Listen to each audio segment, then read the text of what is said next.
చేసేసి గుడిలోకైతే వెళ్తున్నాము. ఈ గుడి నాకు చిన్నప్పుడు.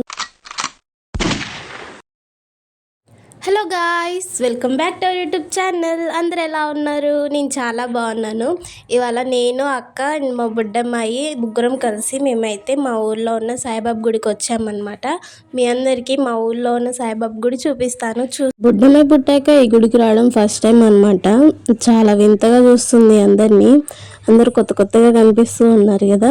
ఇంక మేమైతే ప్రదక్షిణాలు చేసేసి గుడిలోకి అయితే వెళ్తున్నాము. ఈ గుడి నాకు చిన్నప్పటి నుంచి మేము ఈ గుడికి వస్తూ ఉన్నాము. నేను, అమ్మ, అన్నయ్య అందరూ వచ్చేవారు చిన్నప్పుడు. కానీ పెద్దయ్య కొద్దీ అందరూ గుడికి అంటే పెద్దగా రారు. పార్టీస్ కంటే అందరూ ఫస్ట్ ఉంటారు. సో ఎన్నిసార్లు చూసినా నాకు ఈ గుడి చాలా కొత్తగా కనిపించిద్ది.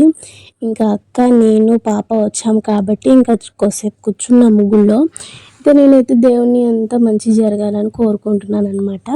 అండ్ మా పాప అయితే ఒళ్ళో ఉంది, మొత్తం వింతగా చూస్తుంది అనమాట. ఎక్కడున్నాను ఏంటి అని. ఇంకా అక్క అయితే కొద్దిసేపు కింద కూర్చోబెట్టు అని చెప్పి కూర్చోబెట్టింది. ఇంకా మా ఎదురుగా ఉన్న వాళ్ళు పాపకి ఎన్ని మంత్స్, ఏం పేరు అని అడుగుతూ ఉన్నారు.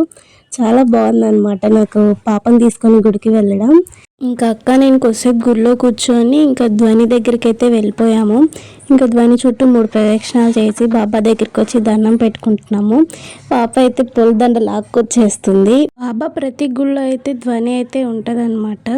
నాకు ఈ గుళ్ళో నచ్చేది ఒకటే, మనం ప్రదక్షిణాలు చేస్తూ ఉన్నప్పుడు గుళ్ళో ఉన్నంతసేపు మనకి ఒక శ్లోకం వినిపిస్తూ ఉంటుంది బాబాది. అది వింటే మనసు చాలా ప్రశాంతంగా అనిపిస్తుంది. ఇంకంతే ఈ వీడియో. మీ అందరికీ నచ్చితే లైక్ చేసి నా ఛానల్ని సబ్స్క్రైబ్ చేసుకోండి.